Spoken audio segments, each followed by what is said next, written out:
ఎబ్రీయులకు రాసిన పత్రిక 6వ అధ్యాయము 16వ వచనమండి. ఆ వాగ్దాన ఫలము పొందెను.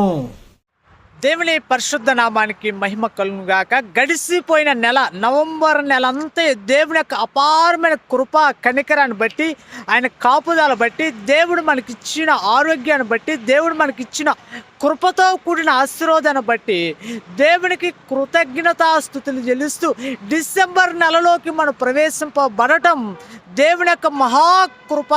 ఆ డిసెంబర్ నెలంతా దేవుని యొక్క కాపుదల, దేవుని యొక్క భద్రత, దేవుడిచ్చే కృపతో కూడిన ఆశీర్వాదాన్ని మనం పొందుకునే రీతిగా దేవునికి కృతజ్ఞతాస్తుతులు చెల్లించి డిసెంబర్ నెలలో అంతా దేవుని యొక్క కాపుదల ఉండాలని మనం అందరం కోరుకొని దేవుడిచ్చే కృప పొందుకోవాలని మీ అందరినీ ప్రభు పేరిట మనవి చేస్తున్నాను. అలాంటి కృప దేవుడు మీ అందరికీ దయచేయును గాక.